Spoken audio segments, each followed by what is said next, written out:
Hello बच्चों, let's see this question and here this question से suggest 5 reforms in the electoral system of India. यानी कि question बोलता है आपसे इंडिया का जो इलेक्टोरल सिस्टम है पूरा, उसमें कौन कौन से रिफॉर्म्स लाए जा सकते हैं, कौन कौन से सुधार लाए जा सकते हैं। आपको यहाँ पे 5 रिफॉर्म्स सजेस्ट करने हैं। की कॉन्सेप्ट है इस क्वेश्चन का, reforms in the electoral system. Okay, तो अब हम देखते हैं कि कौन कौन से सजेशन हम दे सकते हैं इलेक्टोरल सिस्टम में रिफॉर्म लाने के लिए। There are many flaws in the electoral system of India which need to be improved. India का इलेक्टोरल सिस्टम में बहुत सारी कमियां हैं जिसको इम्प्रूव करने की सच में कोशिश है। Some of these reforms can be brought up in India's electoral system such as. अब कुछ रिफॉर्म्स हैं जो इंडिया के इलेक्टोरल सिस्टम में लाए जा सकते हैं और इंडिया के इलेक्टोरल सिस्टम को और ज़्यादा इम्प्रूव किया जा सकता है।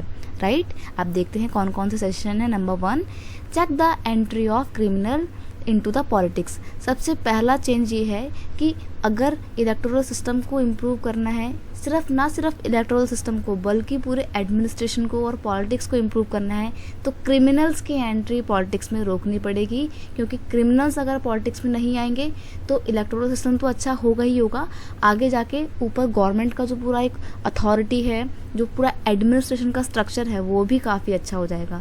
तो पॉलिटिक्स में क्रिमिनल्स की एंट्री को चेक करना है। चेक करने का मतलब यहाँ पे ये वाला चेक नहीं है, चेक करने का मतलब है रोकना। तो क्रिमिनल्स की एंट्री को रोकना है।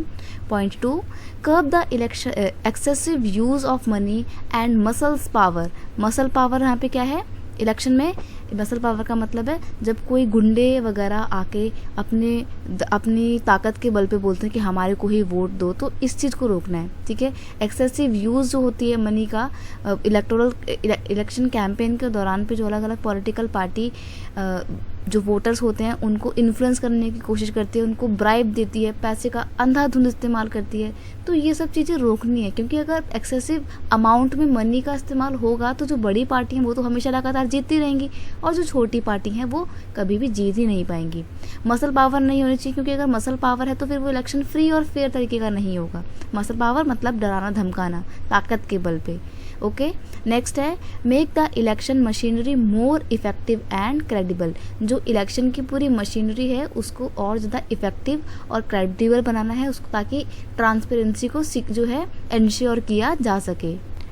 और उसको क्रेडिबल का मतलब होता है विश्वसनीय, ट्रस्टवर्थी। तो इलेक्शन की जो मशीन है उसको ट्रस्टवर्थी बनाना चाहिए, ताकि आगे जाके कल को कोई भी पॉलिटिकल पार्टी ये ना बोले कि ये जो इलेक्शन हुए थे गलत तरीके से हुए थे, हम विश्वास नहीं करते मशीनरी में। इसलिए मशीनरी को भी इफेक्टिव होना पड़ेगा।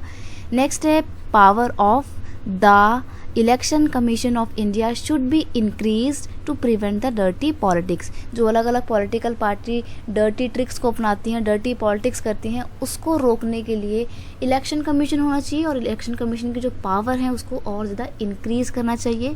इलेक्शन कमीशन को एक पावरफुल बॉडी बनानी चाहिए ताकि वो इन पॉलिटिकल पार्टीज़ की डर्टी एक्टिविटीज़ पे, डर्टी ट्रिक्स को रोक सके। नेक्स्ट है concept of family politics should be encourage. जो शुड नॉट बी एनकरेज होएगा, राइट, यहाँ पर आएगा शुड नॉट बी। देखो फैमिली पॉलिटिक्स हो गई तो कहीं ना कहीं प्रॉब्लम आएंगी ही इलेक्टोरल सिस्टम में। क्योंकि फैमिली पॉलिटिक्स में क्या होता है, आगे उसी सिमिलर पार्टी से एज अ कंटेस्टेंट या कोई भी अगर कैंडिडेट खड़ा होता है तो वो पार्टी का ही होता है, सॉरी फैमिली का ही होता है। तो जो फैमिली के लोग होते हैं, मान लीजिए उनके अंदर कैपेबिलिटी ही नहीं है, वो लायक ही नहीं है लीडर बनने के, लेकिन बस वो फिर भी लीडर बन जाएंगे क्योंकि फैमिली का नाम उनके साथ जुड़ा हुआ है, उनका सरनेम। ओके, लेकिन जो जेन्युइन लोग हैं, जो पॉलिटिक्स में जाना चाहते हैं और इनके अंदर कैपेबिलिटी भी है लीडरशिप की, जो अच्छे नेता बन सकते हैं, लोगों की आवाज़ अच्छे से रख सकते हैं और वेलफेयरनेस के लिए काम कर सकते हैं, पर वो लोग पॉलिटिक्स में फिर नहीं आ पाते। क्यों नहीं आ पाते? क्योंकि जो बड़ी बड़ी पार्टी होती है, फैमिली पॉलिटिक्स वाली जो पार्टी होती हैं, ये लंबे समय से काम कर रही हैं, इनका बहुत नाम है, इसलिए इनके फैमिली के लोग हमेशा हर बार आगे आते हैं और जीतते हैं। लेकिन जो लायक हैं, जिनके अंदर कैपेबिलिटी है, वो कभी आगे आ ही नहीं पाते हैं। तो ये चीज़ जो है फैमिली पॉलिटिक्स जो है, इसको डिस्करेज करना चाहिए। इसको कम्प्लीटली तो बंद नहीं कर सकते क्योंकि डिक्टेटरशिप तो है नहीं इंडिया में, डेमोक्रेसी में सबको एज अ कंटेस्टेंट खड़े होने का राइट है। पर कोशिश ये करनी चाहिए कि अगर हमारे को अपने इलेक्टोरल सिस्टम को और ज़्यादा अच्छा करना है, इम्प्रूव करना है, तो जो फैमिली पॉलिटिक्स का जो कॉन्सेप्ट है ना, इसको थोड़ा सा डिस्करेज करना होगा।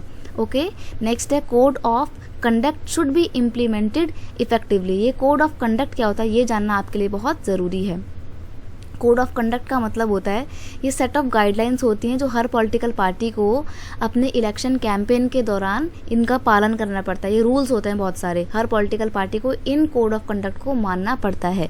तो अगर इलेक्टोरल सिस्टम में रिफॉर्म लाना है, सुधार करना है और सिस्टम को और अच्छा बनाना है तो ऐसे में कोड ऑफ कंडक्ट को जो है इफेक्टिवली इम्प्लीमेंट करना होगा, ताकि जो जितनी भी पॉलिटिकल पार्टी हैं इलेक्शन कैंपेन के दौरान इस कोड ऑफ कंडक्ट के रूल का खास ख्याल रखें। तो ये कुछ सजेशन हैं जिनको अपना के हम इलेक्टोरल सिस्टम को थोड़ा सा अच्छा कर सकते हैं, इम्प्रूव कर सकते हैं, right. I hope you understand it well. Best of luck.